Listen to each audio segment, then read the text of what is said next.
Entonces vamos a entrar directamente al pensamiento de San Agustín y lo vamos a ver deteniéndonos sobre todo en esos 5 puntos que tenéis ahí. Primero, unas pinceladas de carácter biográfico, nada más para contextualizar al personaje.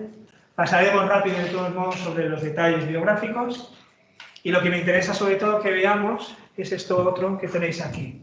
Buena parte, cuáles son las fuentes de su pensamiento jurídico-político, es decir, de quién bebe en ese marco que es el que concretamente a nosotros nos interesa. No vamos a explicar su filosofía general, nos vamos a detener únicamente en los aspectos más sociopolíticos, ¿no? Bueno, pues cuáles son las fuentes de las que se alimenta, cuáles son las líneas generales en las que se traza lo que podríamos llamar su propia concepción, su teoría sociopolítica, tal y como se encarna después en un libro, una gran obra, tarda varios años en componerla, La ciudad de Dios, y por último, de qué manera él interpreta o juzga la historia. La historia que le toca vivir, la historia circundante, la historia en la que él mismo está inserto, y la historia en general, la historia como tiempo humano que ahora se mueve en un horizonte de eternidad.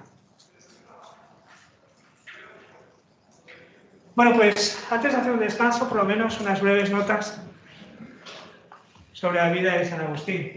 Quizá muchos lo hayáis leído ya. Es una de esas lecturas recomendables, no solamente por lo que cuenta, sino por cómo lo cuenta también. Pues San Agustín es uno de los grandes escritores del mundo antiguo. Y en un momento determinado, cuando él va a ser elegido obispo, cuando es elegido obispo, y va a tomar posesión de la sede de Hipona,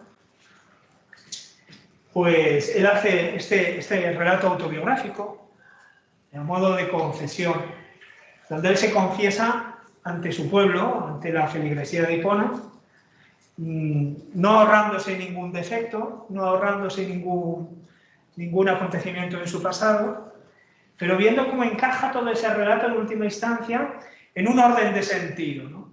Cómo piezas aparentemente tan desordenadas luego acaban configurando una sinfonía perfecta cuando la vemos hacia atrás, ¿no? Todo de alguna manera estaba haciendo posible el momento de su conversión al cristianismo, haciendo posible después su servicio a la Iglesia y hasta la recepción de la mitra del episcopado, ¿no? Las Confesiones es un libro precioso, ya digo, se detiene en el momento en el que él va a asumir esa dignidad episcopal. Por lo tanto, hay mucha vida de San Agustín posterior que no conocemos por esa obra, sino por otras, ¿no? Y de vez en cuando intercala alguna reflexión de profundidad, de carácter filosófico, de carácter intimista, de carácter poético, de carácter incluso místico, ascético, religioso. Es una obra muy rica, y a pesar de que se lee de una manera muy, muy sencilla, ¿no? Entonces vale la pena, desde luego, conocerla. San Agustín, digo, es del mundo antiguo, Numidia, Tagaste. Nace en la ciudad de Tagaste. Esto es hoy una localidad de Argelia, es argelino, va a ser África romana, y por lo tanto está plenamente incorporado al mundo cultural, lingüístico y espiritual de la antigua Roma. Y morirá en Hipona en el año 430, ya digo, 3 años antes de que los vándalos, que han penetrado en Occidente por Francia, España, descienden y conquistan toda la zona superior del África romana. Llegan a Hipona cuando San Agustín había muerto, pero ya le llegan los ecos, decía antes, de su devastación. De hecho, él entiende lo que está sucediendo tanto en Roma, en la década de los 10, 20, ¿verdad? 20 años antes de su muerte, como lo que va a suceder después también en África, lo entiende como una devastación y utiliza este término, bastatio, devastación, debacle, ¿no?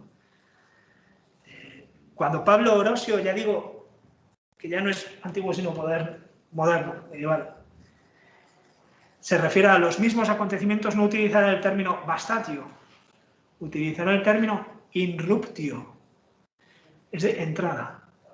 Los bárbaros entran, pero no devastan. Para San Agustín sí, es una devastación, una debacle. Dotado de una inteligencia espectacular y además con unas inquietudes culturales, intelectuales muy pronunciadas desde su juventud, él pasa muy pronto a estudiar en Cartago, una ciudad próxima que era una de las grandes capitales intelectuales y culturales de aquella zona. Y en Cartago, sobre todo, conoce la obra de Cicerón.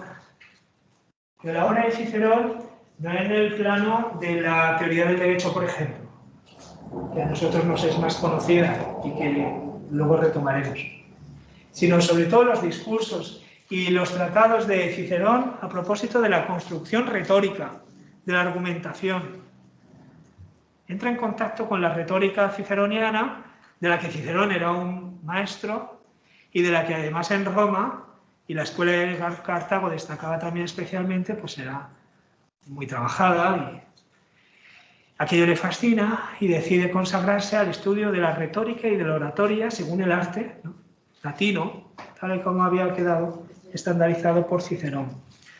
El problema es, y esto os pasa mucho a los que venís de las leyes, ¿no?, del derecho, que es difícil construir argumentos que tengan peso argumental suficiente para defender cualquier alternativa, cualquier opción. Pero la verdadera cuestión que todavía queda vigente, que queda encima de la mesa, es la cuestión de su verdad. No el problema formal, sino el del contenido. Y eso es un problema todavía más difícil de afrontar. Y que el mero arte de construir discursos no puede satisfacer.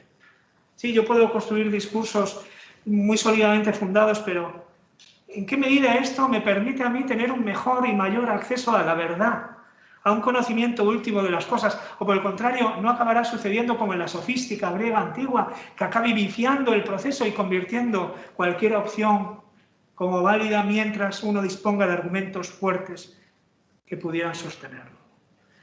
Es irrelevante la cuestión del contenido. San Agustín está persuadido de que no, de que la cuestión de fondo, que ahora a la que se está convocando permanentemente gracias al encuentro con Cicerón, es el problema de la verdad. Y necesita satisfacer esa inquietud por la verdad, que sin embargo Cicerón no satisface. Así entra en contacto con un grupo de hombres que parecen tener una respuesta bastante adecuada para plantear el problema de la verdad. El problema de fondo, el problema ontológico de las cosas. Un grupo de carácter religioso de origen persa,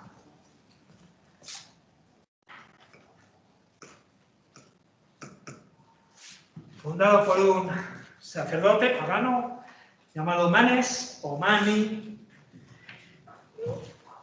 muy anterior a Agustín, que se extiende con enorme rapidez por Oriente, menos por Occidente. En Occidente tiene una vida corta, pero por Oriente, sin embargo, por la India penetra con facilidad, porque ya dispone de algunas tradiciones antiguas de pensamiento que son favorables a la extensión de esa doctrina, de esta secta, de este grupo.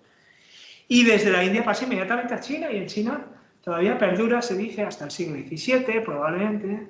Tenemos presencia de este grupo al mismo tiempo filosófico, religioso, místico, ascético, que es el maniqueísmo. Por su fundador, Manes, que defiende, bueno, varias cosas, pero sobre todo en lo que a nosotros nos interesa. Defiende la dualidad de principios en la que se articula el mundo. Todo el mundo descansa en una dualidad antitética de principios. Todo en el fondo se deja reducir a dos principios que se oponen.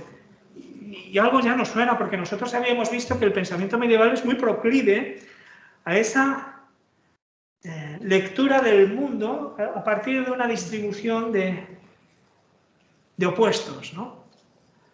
Lo espiritual y lo terrenal, lo de arriba y lo de abajo, lo superfluo y lo profundo, el bien y el mal, lo bello y lo feo, amigo y enemigo, grandes opuestos que parecen que están sosteniendo la propia composición del cosmos, ¿no? De la vida humana, de la naturaleza, del universo y de la moralidad. Y también la vida humana en ese sentido descansa sobre esa dualidad de principios, pero una dualidad de principios que en este caso remite a un contenido positivo y a otro negativo. El principio positivo remite a Dios, creador, que sella con su bondad eterna aquellas cosas que salen de su mano.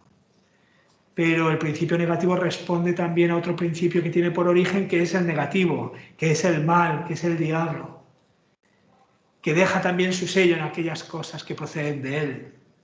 Y por lo tanto, el mundo se divide en esa rivalidad permanente de principios que nacen o bien de Dios o bien del diablo. En el mundo medieval hay un desarrollo parcial de esta idea, todavía hay gente en torno al 1000, que es el catarismo, los cátaros, los hombres buenos, en fin, que prolonga una de las antiguas herejías dentro del cristianismo que sostenía esto mismo. Dios, el mundo se divide en dos cosas, en dos elementos, el elemento positivo y el negativo. Del uno es responsable Dios, del otro el diablo. Y por lo tanto, la carne, por ejemplo, la sexualidad, la política, la historia de la familia, la economía, el placer, todo lo que tiene que ver con nuestra vida aquí abajo es negativo y tiene como su fundamento al mismo Satanás, mientras que el espíritu, el bien arduo, etcétera, tiene como principio Dios y nos libera, y nuestro destino es, según la doctrina maniquea, liberarnos de todo esto que nos mantiene atados a ese fundamento demoníaco de las cosas para poder gozar únicamente del principio positivo. Bueno, una especie de círculo incesante de depuraciones, de reencarnaciones, que nos permita ascender a Dios. Hay un fondo aquí platónico, hay un fondo gnóstico, hay, bueno, 1000 cosas que no os interesan.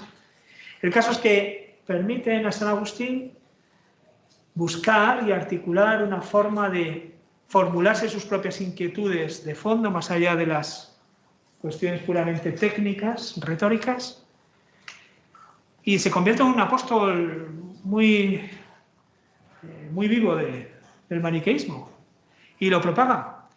Y asciende rápidamente en el grupo también, gracias a su gran inteligencia y su formación, permite rápidamente ascender y tener un gran prestigio dentro del grupo, que le lleva incluso a conocer a uno de los más importantes obispos maniqueos del entorno, y Fausto. Y manteniendo una larga conversación con Fausto, queriendo encontrar en Fausto precisamente la respuesta a sus más profundas inquietudes, inmediatamente se empieza a dar cuenta de que Fausto cree saber muchas cosas, pero en realidad no sabe nada. Repite incesantemente doctrinas que no ha sometido a ningún juicio racional, que no ha sometido a crítica, y que por lo tanto carecen de fundamento. El maniqueísmo entonces se le resquebraja, todas sus expectativas de encontrar una respuesta para sus inquietudes de fondo se vienen abajo. Ha sido de lo más decepcionante conocer al primero de sus obispos, a Fausto, y no consigue darle ninguna respuesta. Así que necesita seguir buscando.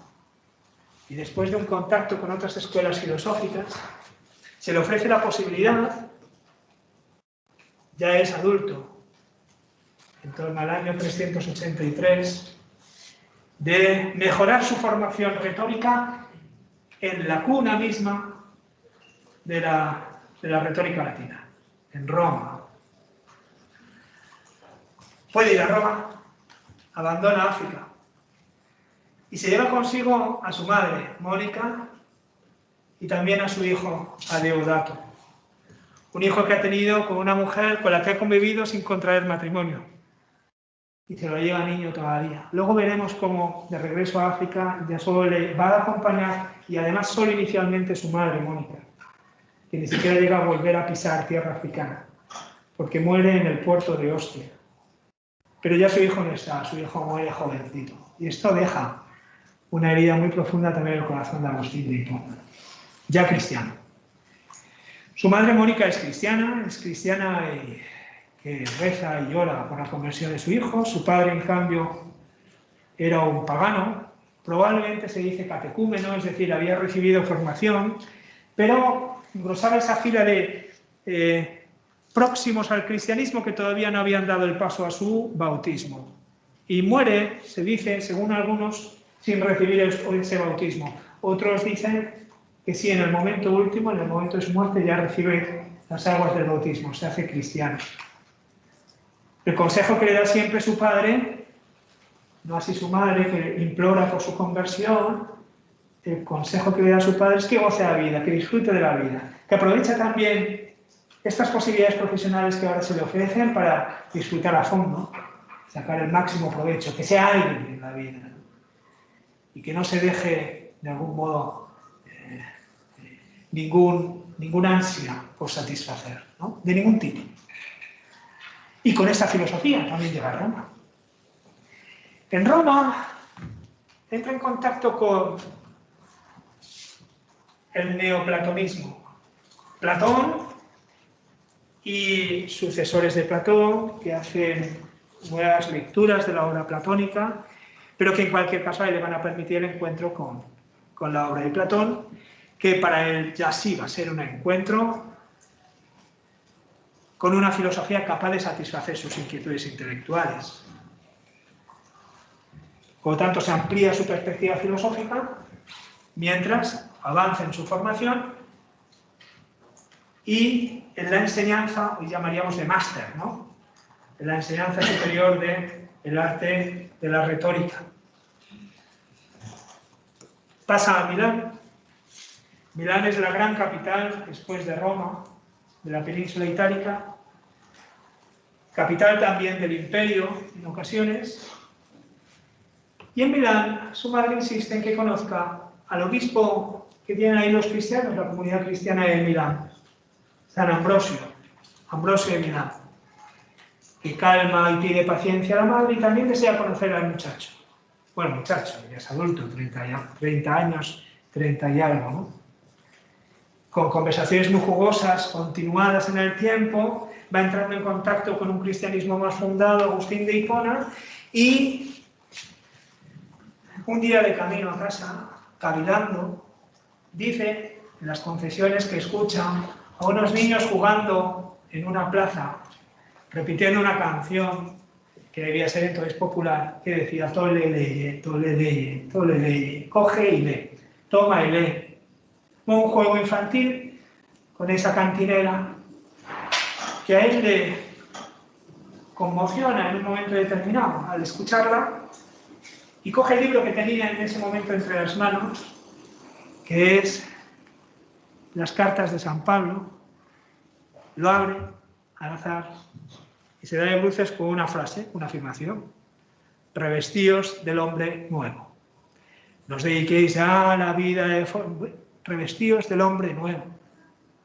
Esa llamada a una nueva vida, la que le estaba introduciendo en sus conversaciones particulares San Ambrosio durante todo aquel periodo, le supone ya el momento culminante de su conversión.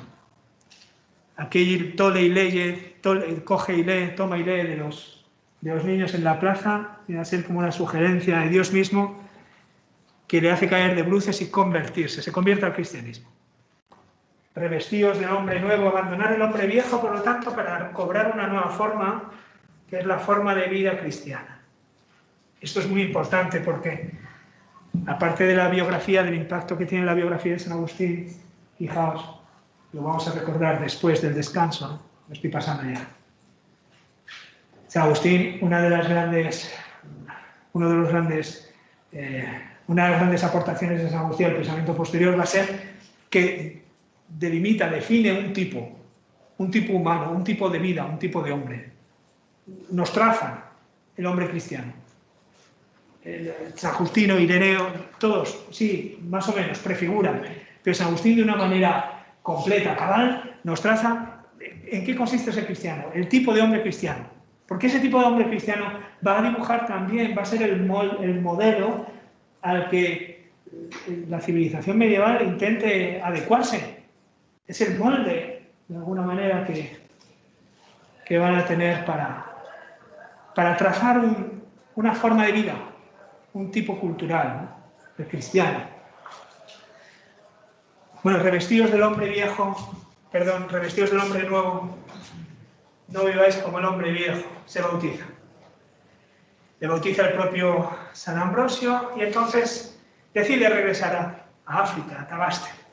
En el puerto de Ostia muere Santa Mónica y él nada más regresar a Tabaste decide retirarse del mundo ya converso y entonces fundar una pequeña comunidad monástica con algunos amigos, filósofos también, con las mismas inquietudes, dedicados únicamente al estudio y a la contemplación, a la oración y a la filosofía.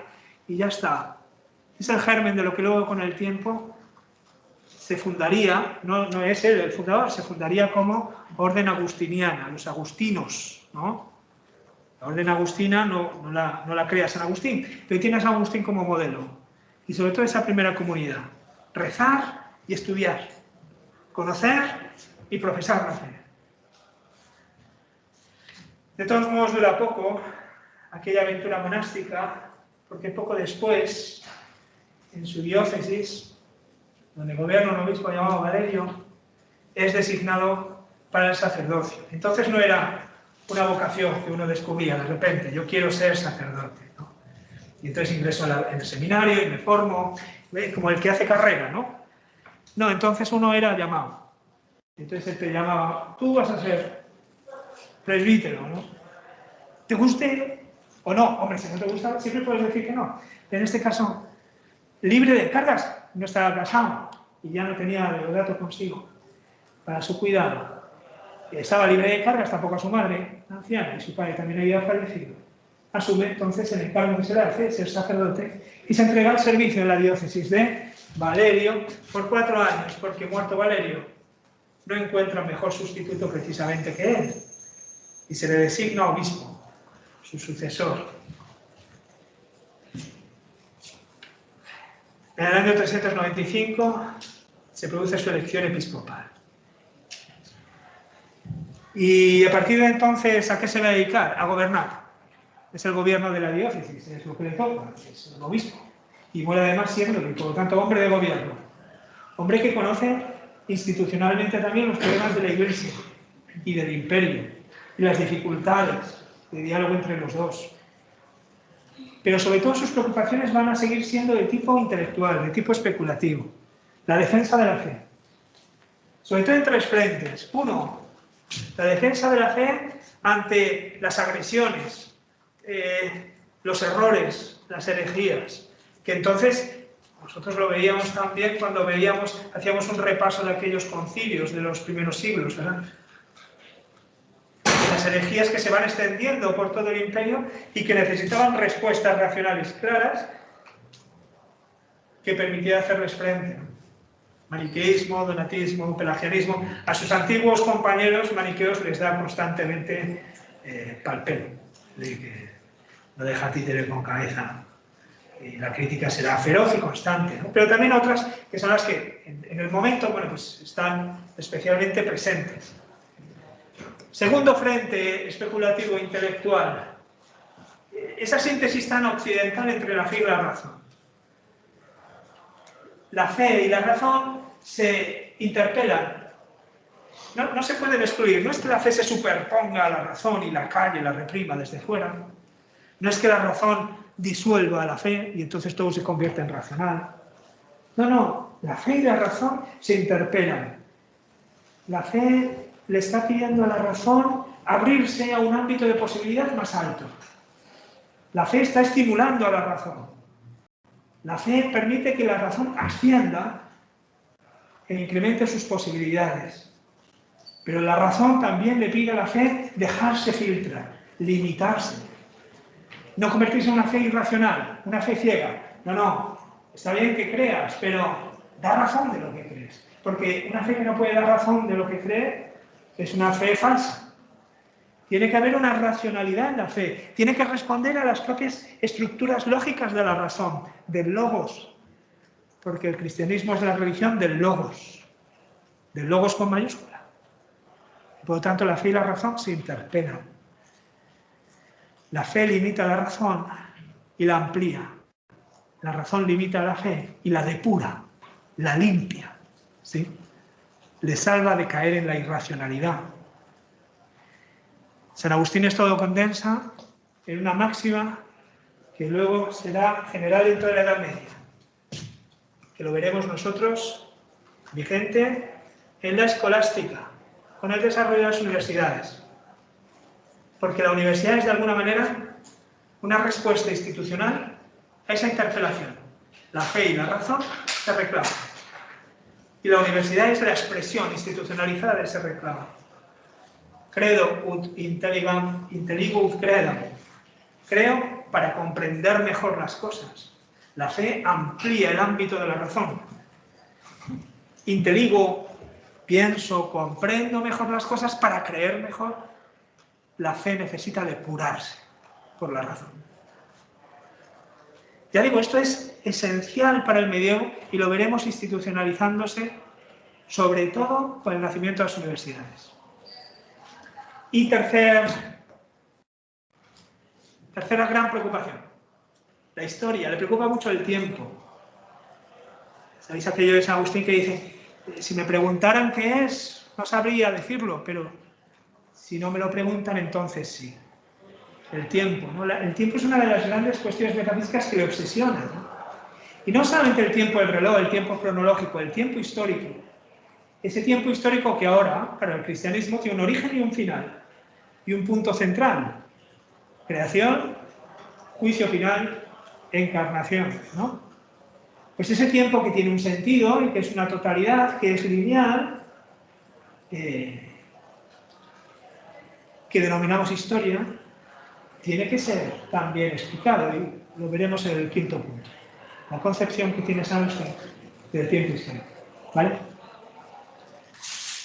Bueno, vamos a acabar, nos queda muy poquito tiempo, pero por lo menos viendo un problema. Tenemos el marco general biográfico de San Agustín. Comprender a San Agustín nos ayuda también a comprender su filosofía. La filosofía de San Agustín hay que encajarla, hay que situarla, hay que emplazarla precisamente también en ese marco biográfico, en el desarrollo de las distintas fases de su propia biografía. Y entonces encaja perfectamente desarrollo biográfico con problemas intelectuales y el modo de darle solución. Antes y después de la irrupción del cristianismo en su vida, que lo que hace es no apagar las luces que tenía encendidas procedentes del mundo antiguo, sino darles un brillo nuevo y un alcance todavía más poderoso. Y esto es lo que vamos a ver sobre todo con relación al problema de sus fuentes. Si tuviéramos que explicar aquí la filosofía, la metafísica, la teología, las grandes cuestiones del pensamiento de Agustín de Hipona, las fuentes serían otras y serían más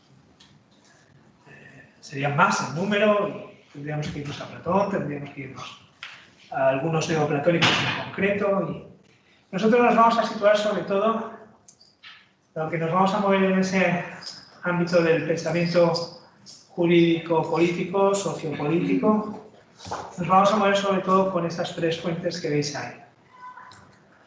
Una primera muy inmediata que va a condicionar el desarrollo de su filosofía, también en este punto, es, como comentábamos antes, el pensamiento platónico, que él conoce sobre todo de la mano de algunos autores neoplatónicos. Los neoplatónicos no son necesariamente platónicos, porque se inspira muchas veces en Platón, pero llevan su filosofía más allá de lo que el propio Platón quiso en su obra, es decir, no es un seguimiento discipular preciso de la filosofía platónica, sino es un desarrollo posterior.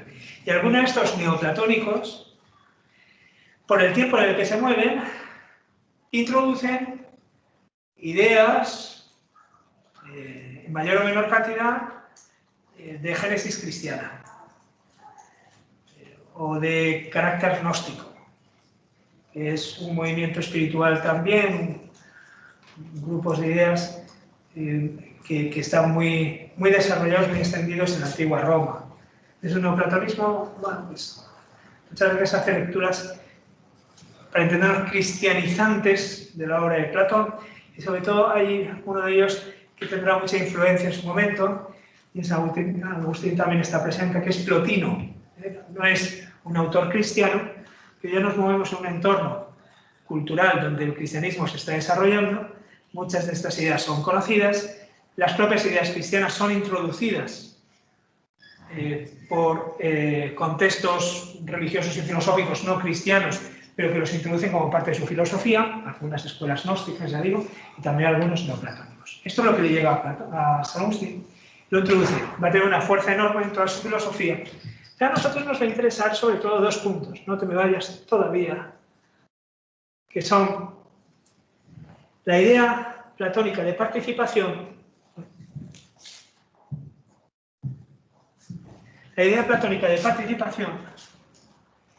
y el principio platónico de la dualidad en la estructura de todo lo real, como principio ontológico, metafísico.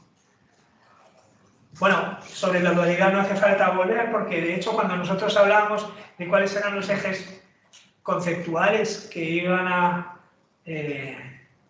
desarrollar el pensamiento cristiano, el pensamiento medieval posterior, digamos que esa dualidad está presente desde el primer momento, la dualidad de planos, el diálogo de planos. Y de hecho, los textos que vamos a leer de San Agustín constantemente hace referencia a ese diálogo de planos, ¿no? Donde lo exterior y lo interior se están perfectamente convocando, siempre, ¿no? Y lo natural y lo sobrenatural, el espíritu y la carne. No se niegan, no luchan, no es una antítesis, no es el maniqueísmo, sino que se requiere mutuamente. Pero se requiere mutuamente aunque uno de ellos esté al servicio del otro. Y en este caso es la principialidad, el protagonismo del espíritu sobre la materia.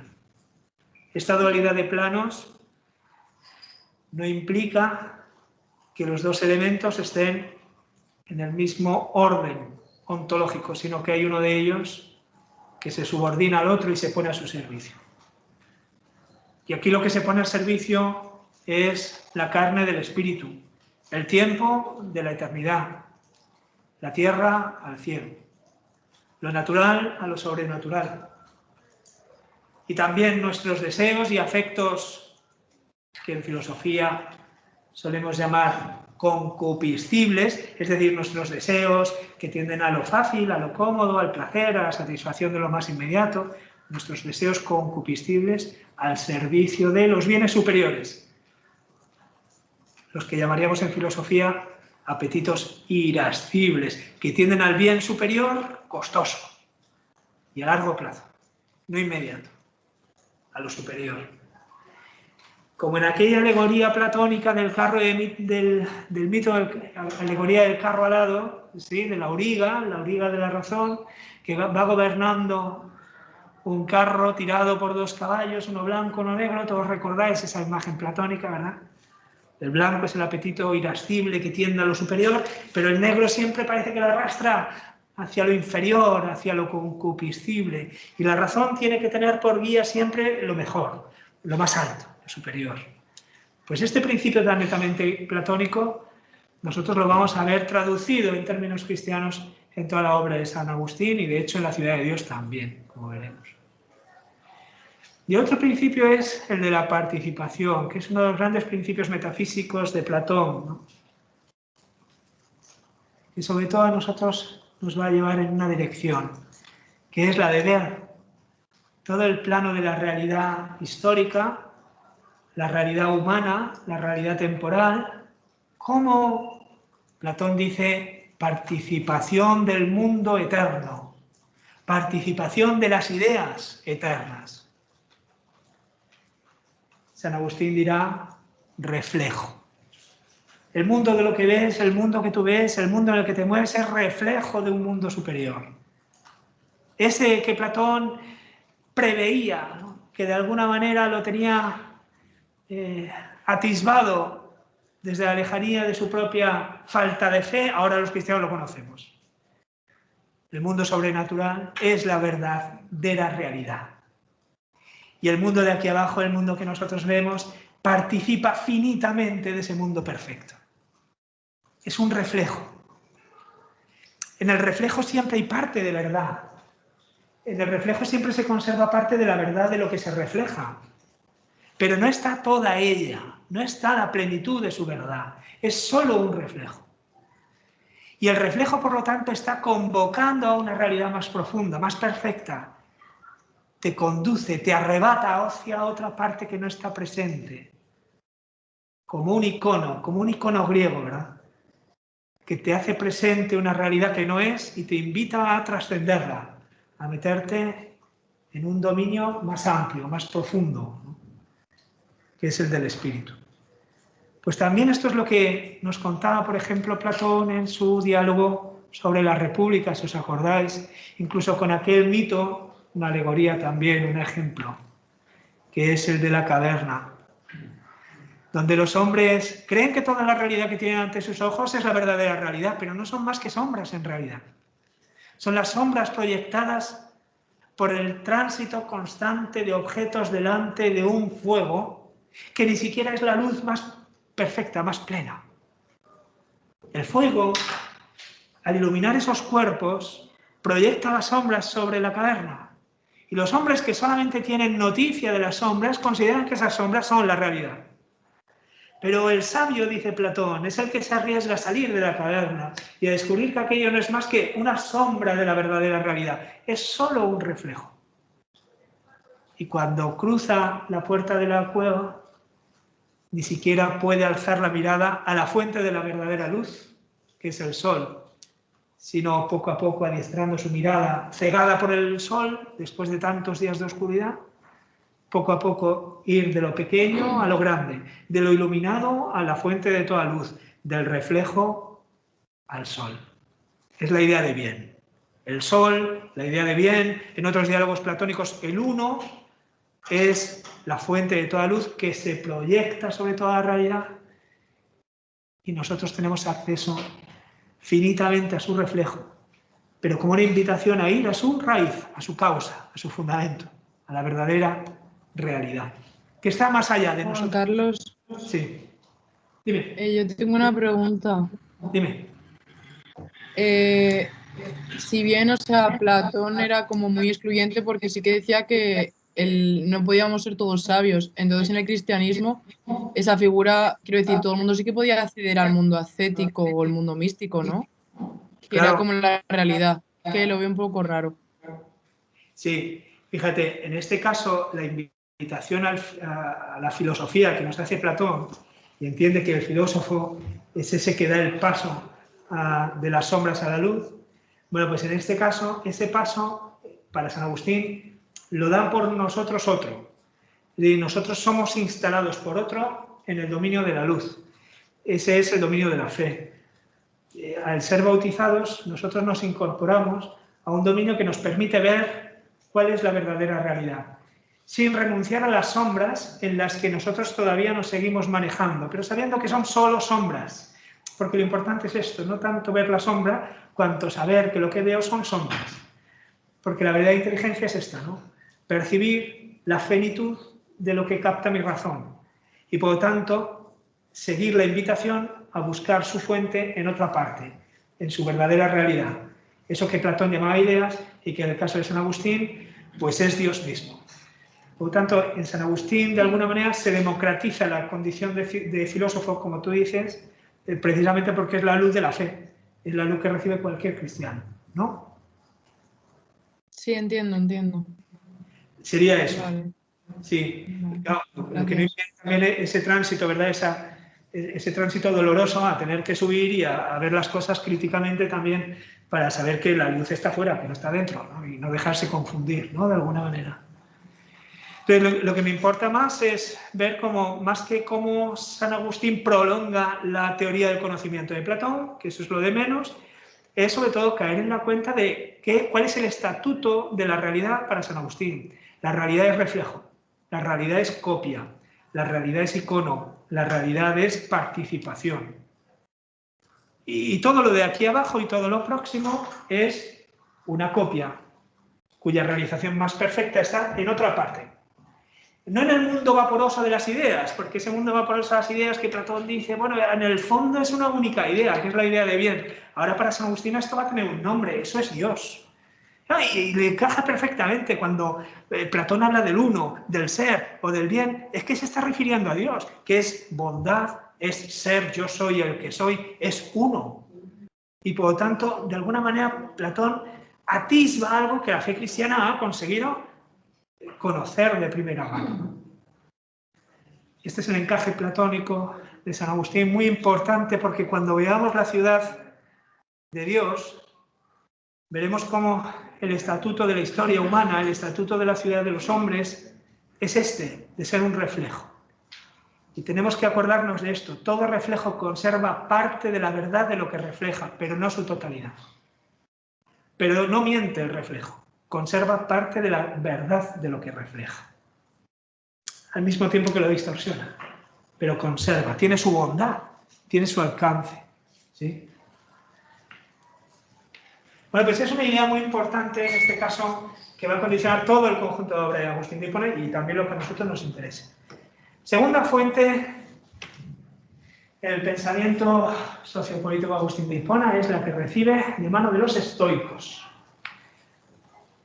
Ya decía yo que la filosofía que en Grecia, desde su inicio con Tales de Mileto, ¿verdad? Y la escuela de los Milesios y los Dorios y todo lo que conocemos, ¿no? Heráclito, Parménides, la filosofía que tiene un desarrollo fundamentalmente especulativo, en los momentos de crisis, con el desarrollo sobre todo del pensamiento helénico, bajo el gobierno de Alejandro Magno, en las épocas sucesivas en las que ya Grecia está experimentando un cambio, un cambio de ciclo histórico, un cambio de ciclo cultural. En época de crisis del modelo histórico, las preocupaciones especulativas pasan a un segundo rango y lo que de verdad le preocupa a la gente es solucionar los problemas vitales, dar una respuesta a las inquietudes imperiosas del día a día. Y fundamentalmente una cuestión, ¿cómo ser feliz? No ya conocer cuál es la estructura del universo, Tales de Mileto, todo es agua. No conocer la estructura ontológica del mundo, ¿cómo ser feliz? ¿Qué llamamos justo? ¿Quién es verdaderamente el hombre sabio? El que sabe conducirse hacia una vida feliz. Bueno, pues esto es lo que nosotros nos encontramos en el marco del helenismo, final del periodo antes de Cristo, comienzos de nuestra era, en diversas escuelas filosóficas, una de las cuales es el estoicismo. El estoicismo que tiene génesis griega, pero que inmediatamente cobra mucha fama en el mundo latino, precisamente por ese carácter práctico que tiene, y que sobre todo queda en manos de dos grandes figuras, que son Séneca y Cicerón. Lo que nos interesa aquí del estoicismo, releído por San Agustín de Hipona, es el modo como él sintetiza también, hace una síntesis de lo pagano y lo cristiano. Y aquí principios que van a estar incorporados a la filosofía general por los estoicos quedan asumidos desde una perspectiva cristiana por San Agustín de Hipona de un modo muy peculiar. Sobre todo en lo que afecta al orden de la justicia. Los estoicos, y así lo vemos en Cicerón, habían distinguido con claridad, y no solo en Cicerón, también entre los estoicos griegos, que habían distinguido con claridad un fondo de justicia que trasciende la justicia puramente civil que ordena y organiza nuestras sociedades. Entendiendo que toda ley civil tiene que ajustarse, tiene que adecuarse a una medida de justicia que la trasciende y que garantiza su justicia, de hecho. No toda ley que surge de la pura voluntad humana de un legislador merece el calificativo de ley, porque no toda ley que nace de un legislador, por legítimo que sea, es justa. Y si yo puedo juzgar la justicia de una ley es porque dispongo de un criterio que no es la ley. Si yo puedo juzgar la ley es porque tengo un criterio que está más allá de la ley que me permite juzgarla. ¿Cuál es ese criterio? Una medida de justicia que no se desprende de ninguna voluntad humana, que no se desprende de ningún legislador, sino que en todo caso remite al legislador supremo, a los dioses, a Dios. Es la ley eterna. La ley eterna de la que hablan algunos de los estoicos es la medida última de la justicia, porque es la que responde al logos divino, al modo como los dioses, como lo divino, guía el propio orden del universo, la ley eterna. Y los dioses, lo divino, coincide con esa ley, es el logos divino. Esa ley eterna tiene, para el caso del hombre en concreto, como criatura que participa de también el logos divino, porque es una criatura racional, tiene una derivación. La ley eterna, para el animal racional que es el hombre, es lo que denominamos la ley natural. La ley natural es lo que enmarca el comportamiento justo y debido del ser humano, con independencia de la ley. Es la que le permite a Antígona resistir a la prohibición de Creonte de no enterrar a su hermano muerto. Lo hace en nombre de la voluntad de los dioses. Enterrar a los muertos vale más que obedecer al tirano. En la medida en que ella reconoce en su propia conciencia ese dictamen de Dios. La ley eterna se le da a conocer al hombre en forma de ley natural. Y toda ley civil, toda ley en la ciudad, en nuestras organizaciones, para ser verdaderamente justa y por lo tanto para ser verdaderamente ley, tiene que ajustarse a esa medida de justicia trascendente, a la ley natural como expresión racional de la ley eterna. ¿Se ve? Esto es lo que nos cuentan, ya digo, los estoicos.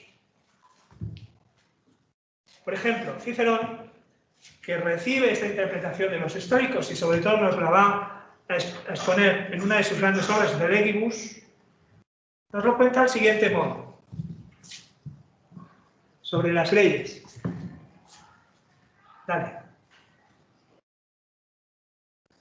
Aquí.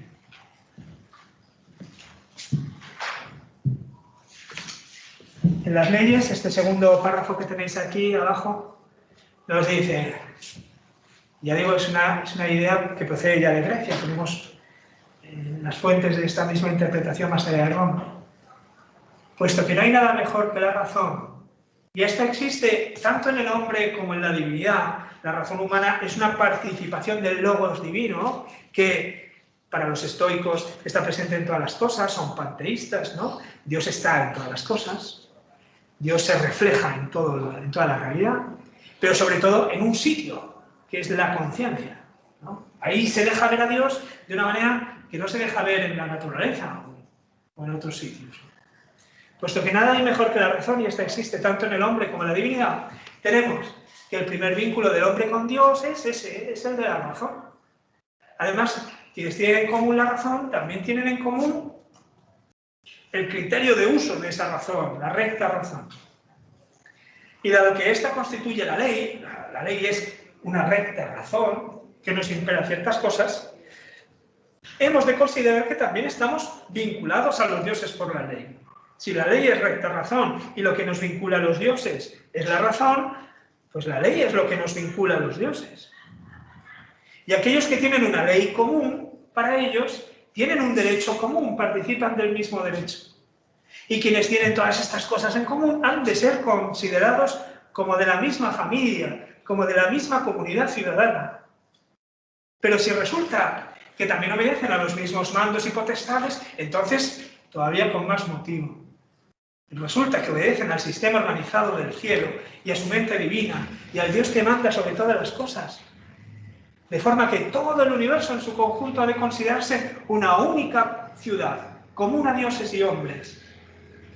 Dioses y hombres habitamos un mismo cosmos, un mismo orden universal, unido por esa ley, que es la razón divina.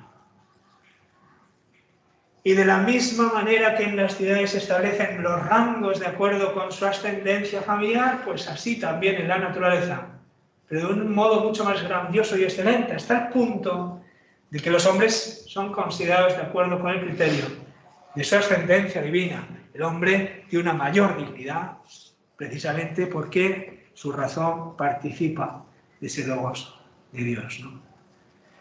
La ley humana está llamada a ajustarse, a acomodarse para garantizar su validez a un orden de justicia precedente que le trasciende, de carácter natural. Y ese orden de justicia precedente, que es la ley natural, remite a la propia razón divina que ordena todas las cosas y que hace del mundo entero una única unidad, en la que, dice Cicerón, coinciden los dioses y los hombres. Ley civil, ley natural, ley divina, se articulan en un único principio, en un único sistema jurídico. No hay dos sistemas jurídicos. El derecho natural y el derecho natural le han prendido fuego. Ya no estudiáis derecho natural. Eso es una aberración absoluta, ¿no? Hasta hace poco se estudiaba derecho natural. Y hasta hace poco relativamente. O sea, yo estudié derecho natural y luego poco después desapareció el derecho natural, ¿no? Se convirtió en una optativa miserable, ¿no? Y yo ya ni eso. Derecho natural es una de las grandes disciplinas de la tradición jurídica occidental. Y se entiende que es precisamente por encima de cualquier discreción, de cualquier voluntad arbitraria del legislador, la medida última de justicia, ¿no? Quizás precisamente por eso no se estudia derecho natural, ¿no?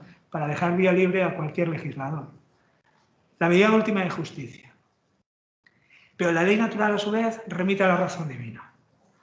Lo que para un cristiano como San Agustín significa no un logos abstracto panteísta, sino un ser personal, que manda y crea, y que al crear dirige, prescribe, ordena. Y ordena de dos modos. A veces Dios ya no es estoico, es cristiano. A veces Dios manda, bueno, y con esto ya nos vamos. A veces Dios manda expresamente. Las tablas de la ley a Moisés, en el Sinaí, bien, primer mandamiento, segundo, tercero, hasta el 10. Y Dios manda, prescribe. Aunque esos mandatos vienen a ser como la expresión de un orden interior que el hombre quizá haya olvidado. Es como una necesidad de objetivarnos. Como tú te olvidas, yo te lo digo. Te lo prescribo, por si acaso te olvidas. Esa es la que se suele denominar, San Agustín se refiere a ella como ley divino-positiva, la ley positiva, la ley positiva de Dios, la que Dios pone, positum, posita, la que Dios propone. Pero además de las normas o de la ley que Dios impone, está la ley con la que Dios dispone. Es decir, el modo de ser propio de las cosas, la estructura misma del universo. Eso es la ley eterna. Que las cosas se orienten adecuadamente a su razón de ser. Eso es lo justo. Bueno, quedaos con esto porque si ahora echamos una mirada hacia atrás y vamos a Platón, a la República, y nos preguntásemos, bueno, ¿cuál es la gran preocupación de Platón en la República? Si nos lo hayáis estudiado o no, da igual, ¿no? Pero la gran preocupación de Platón en la República, ¿qué es? Bueno, es verdad que nos habla mucho de un problema muy importante que es el del rey filósofo y quién gobierna y cómo se distribuyen los cargos, pero eso es un problema para el menor. El verdadero problema de la polis perfecta, de la ciudad ideal, Calípolis, la ciudad bonita, ¿no? Bella. Esa ciudad utópica que él nos retrata en la República, sobre todo, y en ese libro es lo que él pretende, se dirige a una cosa que es garantizar el recto orden de las cosas, la justicia. Sin justicia no hay ciudad. Sin justicia no hay gobierno, sin justicia no hay orden, sin justicia todo se viene abajo. Garantizar la justicia es el verdadero objetivo de Platón. Pues bien, San Agustín va a partir también de esa idea. Garantizar la justicia como condición también de lo que va a llamar la ciudad de Dios y la de los hombres. La justicia es, en última instancia, ¿qué? Lo vemos en ese esquema. Obedecer la ley de Dios. Lo que Dios manda, pero también lo que Dios dispone. Lo que impone y lo que dispone. el modo de ser propio de las cosas, ajustar nuestra voluntad y nuestra razón a la realidad, porque la realidad es donde escuchamos también esa voz de Dios que dispone y que impone. ¿Sí? Eso es lo justo. Y eso es lo que tiene que ser en una ciudad justa. Y por eso nos va a decir, que lo veremos el jueves, que cuando una ciudad no se ajusta a la medida última de la justicia, entonces esa ciudad no es que sea ciudad no justa, es que ni siquiera llega al rango de ciudad, porque la ciudad solo existe donde se comparten los criterios de justicia. Si la ley de Dios no es obedecida, entonces no podemos ni siquiera entender que ahí tenemos una ciudad, porque se viola directamente el fundamento de la justicia. Y sin justicia no hay ciudad.